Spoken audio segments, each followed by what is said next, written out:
everyone, welcome back to the YouTube channel Education Point Coaching Classes. This is worksheet 27, subject science and class 9. Structure of atom. Today we will take the revision of Bohr's model of atoms. According to the Rutherford model, अभी हमने previous worksheet में Rutherford model और का हमने reason लिया था. According to the Rutherford model, the atom should be highly unstable.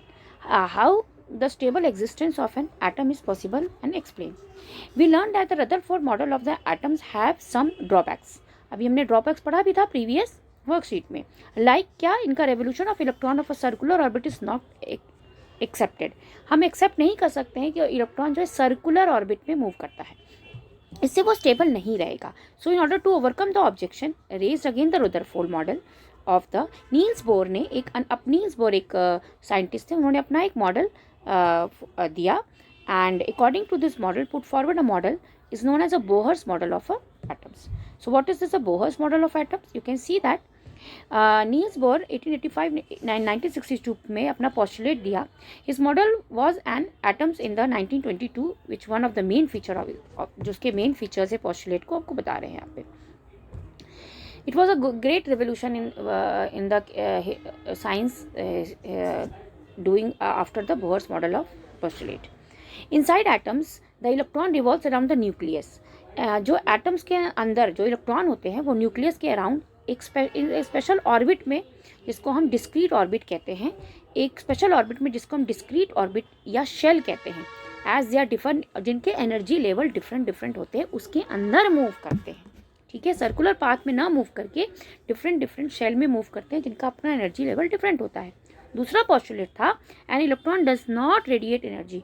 वो और जो इलेक्ट्रॉन है एनर्जी रेडिएट नहीं करता है during their revolution in this discrete orbit. और ये जो स्पेशल ऑर्बिट जिसको डिस्क्रीट ऑर्बिट या शेल कहा गया, जब वो शेल में मोशन करता है तो वो एनर्जी डिस्क्रीट नहीं करता. It can only jump. In fact वो जंप करता है from one orbit to another orbit by losing और gaining only a fix amount of energy.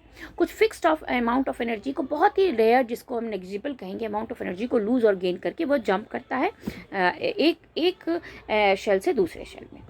He name this on, उन्होंने इसका नाम रखा, इस शेल्स का नाम रखा, एनर्जी शेल्स या को और एनर्जी लेवल्स का नाम रखा KLMN, कैपिटल अल्फ़ाबेट KLMN, और उनका number 1 2 3 4.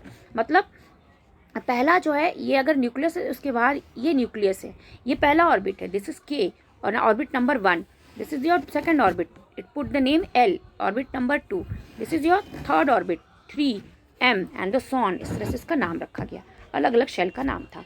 And the outer most orbit is in the atom was called valence orbit. और जो सबसे बाहर जो शेल होता है, हर एलिमेंट का अपना एक सबसे आउटर मोस्ट शेल होगा, सबसे आखिरी बाहरी शेल, वो जो है उसको वैलेंस ऑर्बिट शेल नाम कहा गया. इलेक्ट्रॉन प्रेजेंट इन दिस, और इसके अंदर जितने इलेक्ट्रॉन आउटर मोस्ट शेल में, सबसे लास्ट शेल में जितने इलेक्ट्रॉन होंगे उनको वैलेंस्ड इलेक्ट्रॉन कहा जाता है.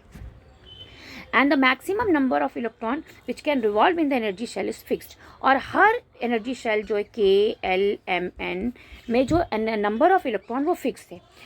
वो बेस से फॉर्मूले पर 2n².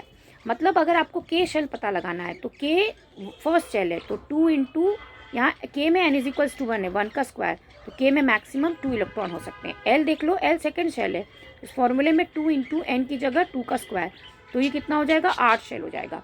अगर आपको M का देखना है, M में क्या हो जाएगा, 2 तीसरा शेल है, 3 का स्क्वायर, 3 3 जा 9, 9 2 जा आपका 18. तो इस तरह से आप किसी भी शेल का नंबर शेल का आप मैक्सिमम नंबर ऑफ इलेक्ट्रॉन कितना इसमें हो सकता है वो पता लगा सकते हैं. फाइन. सेकेंड था the maximum number of electron that can be accommodated in the outer orbit, जिसको 8 बोला गया, जिसको जो एक ऑक्टेट रूट होता है. मतलब हर इलेक्ट्रॉन जो है आपके सबसे आउटर मोस्ट सेल, सबसे आखिरी सेल में अपने आप को 8 या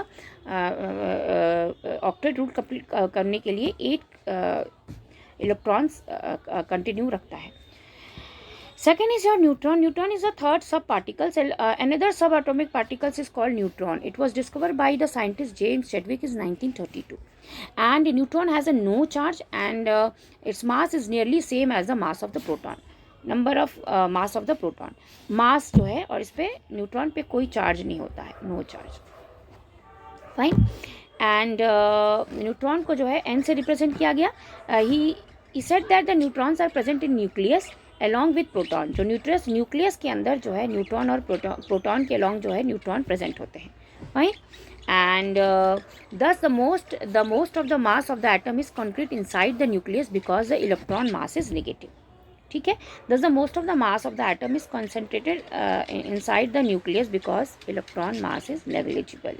Fine.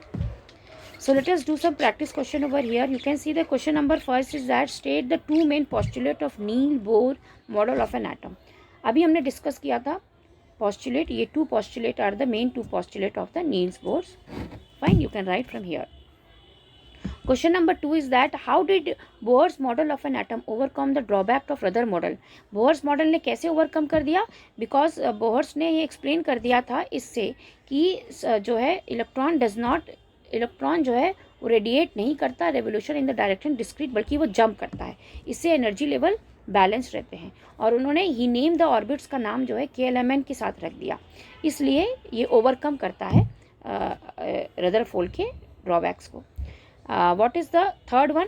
Draw the Bohr's model of atom showing the 4 energy shell. तो बहुत ये आप देख सकते हैं, ये आपका 4 एनर्जी शेल ड्रॉ करते हुए सिंपल आप बना सकते हैं. Fine. And what are neutrons and where are they located? What are neutrons? So neutrons are subatomic parts discovered by J. Chadwick and James Chadwick, and it is located nearby, same as the mass of the proton, and it is located to the nucleus के अंदर proton के साथ located होता है nucleus में. ठीक है.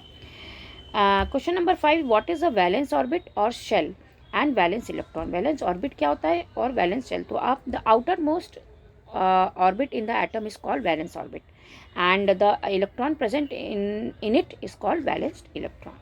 So you get the answer from here, these two. Fine. So this is all about this worksheet. Hope you have understood. Keep watching and keep sharing.